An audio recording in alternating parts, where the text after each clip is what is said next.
There's a particular kind of silence that follows music. Not the absence of sound, but something fuller, a held breath. A moment when the air itself seems to remember what just passed through it. I've been thinking about that silence lately, about what it means to fill a room with something true, something that comes from so deep inside you that you're not even sure it's yours to give, and about what it costs to offer that truth to people who have already decided you have nothing worth hearing. This is a story about a piano, about the hands that taught me to play it and the voice that taught me to listen, about the night I almost walked away from music forever, and the night I finally understood what it was for. Come sit with me. I want to tell you about my grandmother and about the night the laughter stopped. My grandmother's name was Eleanor, and she had hands that could make a piano weep. I don't mean that metaphorically. I mean that when she played, something happened in the room that I've never been able to explain. The air changed, time slowed, and if you were very still, very quiet, you could feel something shifting in your chest, some door opening that you hadn't known was closed. She had been a concert pianist once, before the war. Before my grandfather, before the life that took her from stages in Vienna and Paris to a small house in Ohio, with a garden out back and a piano in the front room that she played every evening at dusk. I would sit beside her on the bench, my legs dangling, because I was too small to reach the pedals, and I would watch her hands move over the keys. They were old hands by then, spotted with age, the knuckles swollen with arthritis. But when they touched the piano, they became something else, something ageless, something that belonged to the music more than to her. The piano doesn't care how old you are, she told me once. It doesn't care if you're beautiful or plain, rich or poor, young or dying. It only cares whether you're telling the truth. I didn't understand what she meant. I was 7 years old, and truth was something simple then, the opposite of lying, a matter of facts and accuracy. But she wasn't talking about that kind of truth. She taught me to play the way she had been taught in the old European tradition. Scales first, endless scales, until my fingers ached and my mind went numb. Then simple pieces, nursery rhymes, and folk songs played over and over until I could do them without thinking. She was not a gentle teacher. That might surprise you, given how I've described her.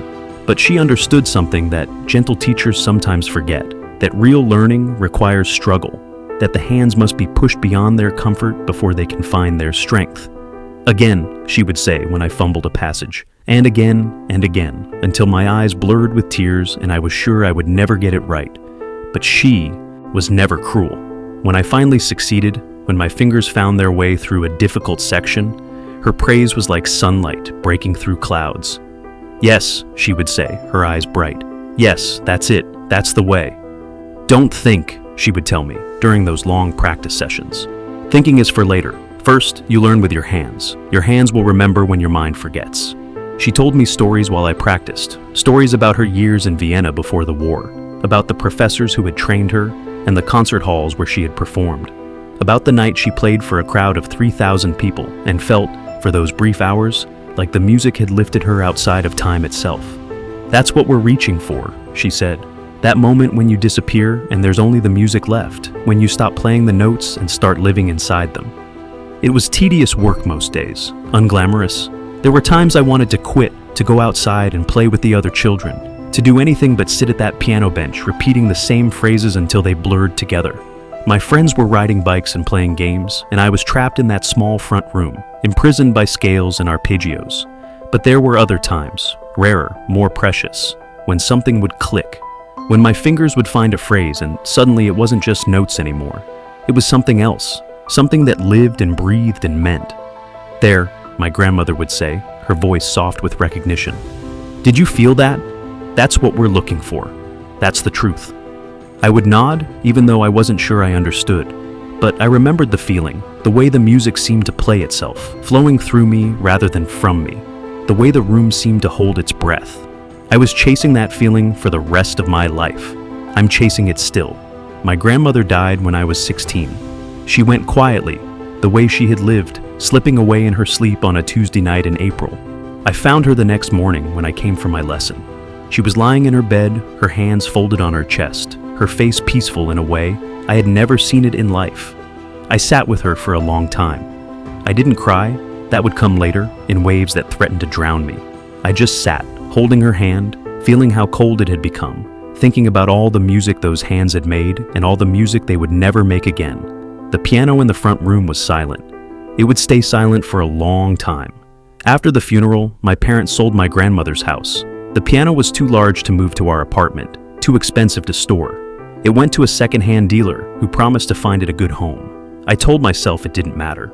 I told myself the piano was just an object, just wood and wire and ivory, and that the music lived in me now, in my hands, in the truth my grandmother had taught me to tell. But something had broken. Some connection between my fingers and my heart. When I sat at other pianos in practice rooms and recital halls, the music that came out was technically correct, but somehow empty. I could play the notes, but I couldn't find the feeling. By the time I graduated high school, I had stopped playing altogether. Life happened as it does. College, where I studied business because it was practical, because my parents worried about my future, because music didn't seem like something you could build a life on. A job in marketing that paid the bills but didn't feed the soul, years of meetings and presentations, and the slow erosion of everything I had once thought I would become. A marriage that was good for a while, and then wasn't. Michael was a kind man, a steady man, and for many years that was enough. We built a life together, a house with a yard, routines that carried us through the days. But somewhere along the way, I stopped telling him about the music, stopped mentioning my grandmother, let that part of myself recede into a locked room that I pretended didn't exist. Two children who grew up faster than seemed possible. I was a good mother, I think. I went to their games and helped with their homework and held them when they cried. But there was always a part of me that felt absent, that was standing in that small front room in Ohio, listening to a piano that no longer existed. The children became teenagers, and then adults, and then strangers with their own lives and their own silences. The marriage ended quietly, without drama, two people who had simply run out of things to say. Michael moved to Seattle. I stayed in the house that suddenly felt too big, too quiet, too full of echoes. I didn't think about music much during those years. There wasn't time. There was always something more urgent, more practical, more necessary. Bills to pay, careers to manage, children to raise.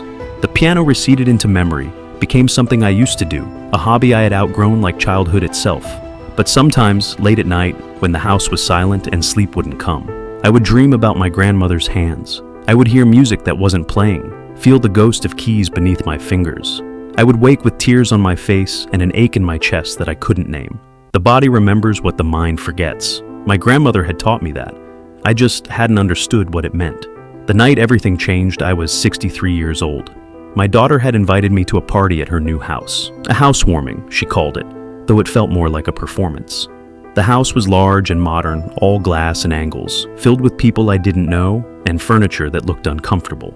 Her husband's family was there, wealthy people with expensive clothes and careful smiles. They were polite to me in the way that people are polite to someone they've already dismissed. I could see them looking at my simple dress, my sensible shoes, my gray hair that I hadn't bothered to color. I was the mother-in-law from Ohio, the one who worked in an office, the one who didn't quite belong.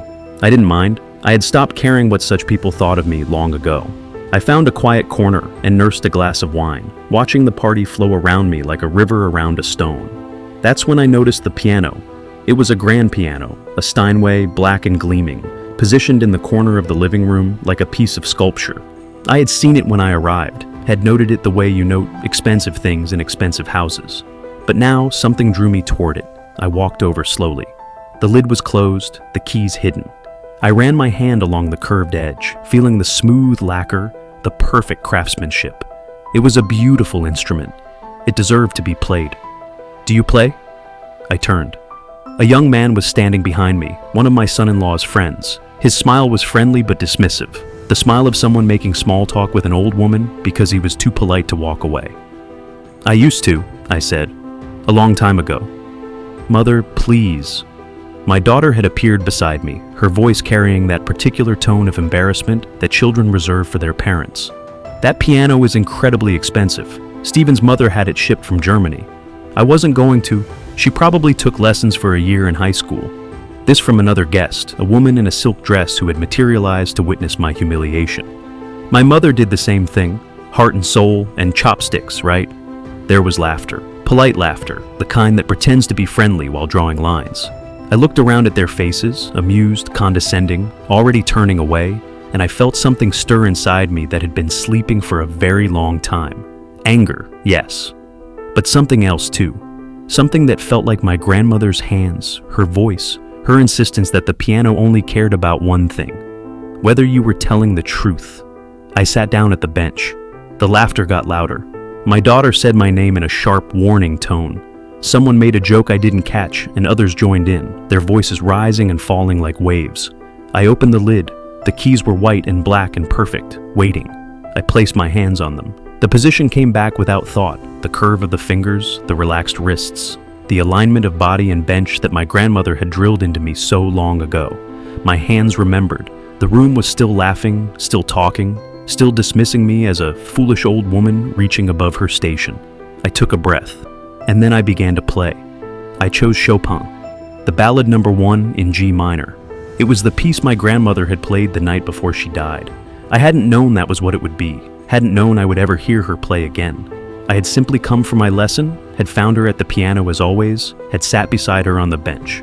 "Listen," she said, and she played. The ballade is not an easy piece. It requires technical skill, yes, but more than that, it requires emotional depth. It is a story told in music, a journey through longing and struggle and loss, and, finally, something that might be hope, or might be resignation, or might be both. My grandmother played it as if she knew she was saying goodbye.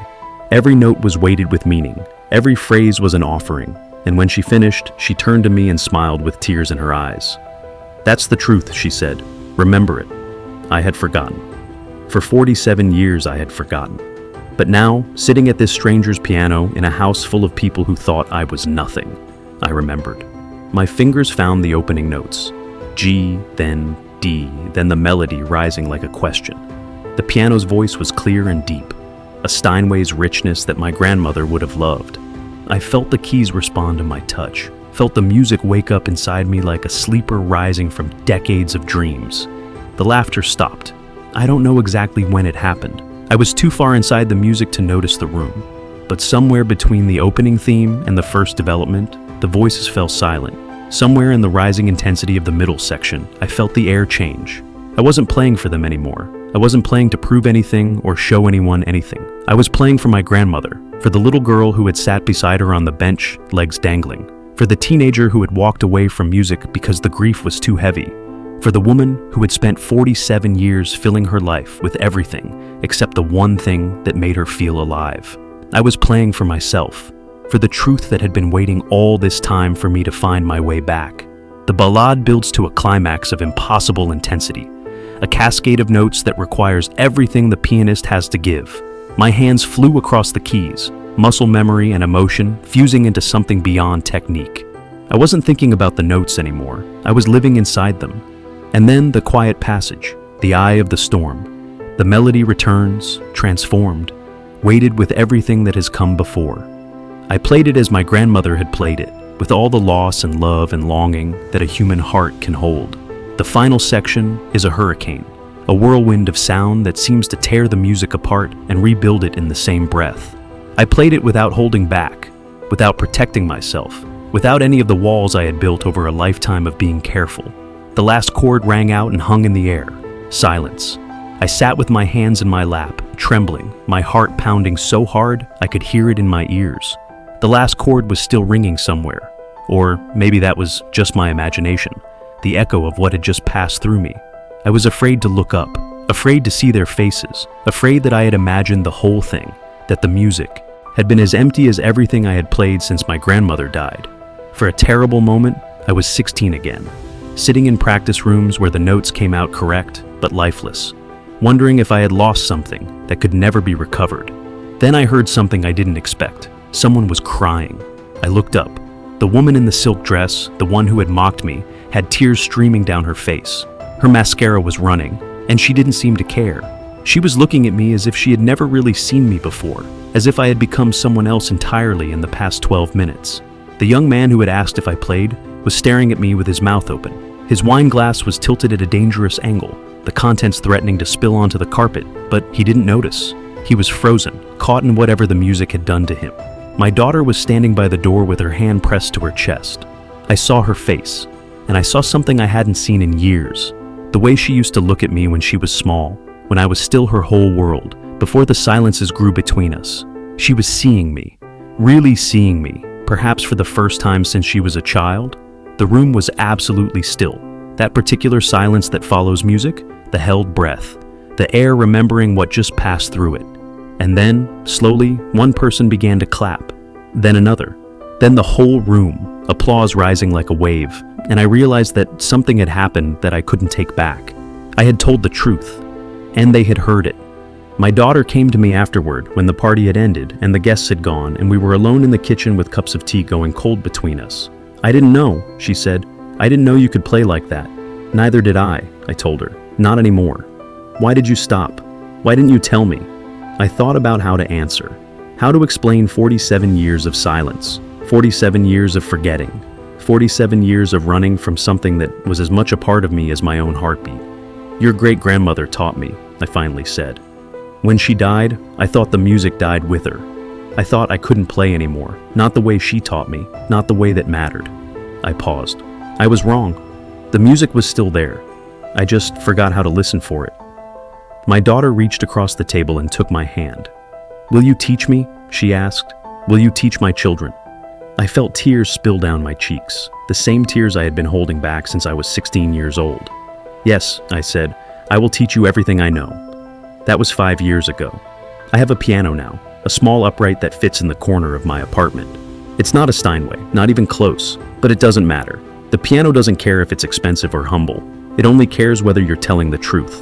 I play every evening at dusk, the way my grandmother used to. My grandchildren come for lessons on Saturday mornings, their legs dangling from the bench because they're too small to reach the pedals. I watch their hands move over the keys, and I see my grandmother's hands, and my own hands when they were young, and the unbroken chain of music stretching back through generations. "Don't think," I tell them. "Thinking is for later. First you learn with your hands. Your hands will remember when your mind forgets." They nod, even though they don't understand yet. They will understand someday. The understanding comes slowly, over years and decades, over mistakes and silences, and the long journey back to what was always waiting inside you. The fire is getting low now. Outside, I can hear the wind picking up, carrying the sound of distant traffic, and maybe, if I listen closely, the ghost of music played long ago. I've been thinking about what my grandmother meant when she talked about truth. I understand it now, in a way I couldn't when I was 7 or 16 or 63. The truth she meant wasn't about facts or accuracy. It was about the thing underneath the notes, the feeling you bring to the music, the life you've lived that shapes how your fingers touch the keys. Every loss, every love, every moment of joy and despair. It all goes into the playing. It all becomes part of the music. The people at that party laughed because they saw an old woman in a simple dress, a mother-in-law from Ohio, someone who didn't belong in their world of glass and angles and expensive things. They saw the surface and thought they knew everything they needed to know. But the surface is just the beginning. Beneath it, there are depths that go down forever.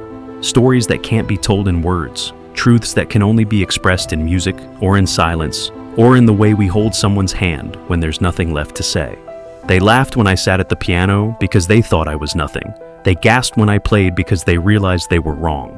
But here's what I want you to understand. The gasp doesn't matter. The applause doesn't matter. Their opinion of me, before or after, none of it matters. What matters is the moment when the music flows through you, when you stop playing the notes and start living inside them, when you tell the truth so purely that for a few precious minutes, you and the piano and the air itself become one thing. That moment is its own reward. That moment is why we practice scales until our fingers ache. That moment is what my grandmother was pointing toward all along. If you've ever walked away from something you loved, music or art or writing or any of the secret passions that make life worth living, I want you to know that it's still there, waiting, patient, ready to welcome you back whenever you're ready to return. It doesn't matter how long you've been gone. It doesn't matter how rusty your skills have become or how much you've forgotten. The truth you have to tell is still inside you, still waiting to be expressed, still as urgent and necessary as it was the first time you felt it stir. Sit down at the piano, pick up the brush, open the notebook, take a breath, and begin. The people who laughed don't know what they're looking at. The people who doubt you don't know what you're carrying inside, but you know, and that knowing is enough. Play like no one is listening. Play like your grandmother is sitting beside you on the bench. Play like your heart is breaking, because it probably is, and that's exactly what makes the music real. The fire's almost out now, just embers, glowing orange in the darkness. I should go to bed. I have lessons tomorrow morning, 3 grandchildren, each at a different level, each finding their own way into the music. I'll sit beside them on the bench, the way my grandmother sat beside me, and I'll listen for the moment when the notes stop being notes and start being truth. It happens suddenly, when it happens. A phrase that was mechanical becomes something living. A child who was struggling starts to fly. And for a moment, in that small room, with the morning light coming through the windows, the air holds its breath. That's the silence I've been chasing my whole life. The silence that follows music. The silence that says, yes, that was true. That was real. That mattered. Good night, friend. May you find your piano, whatever form it takes. May you have the courage to sit down and play, even when they're laughing. And may you know, deep in your bones, that the music was never really gone. It was just waiting for you to remember how to listen. Sleep well. Dream of your grandmother's hands. Tomorrow, the keys will be waiting. They always are.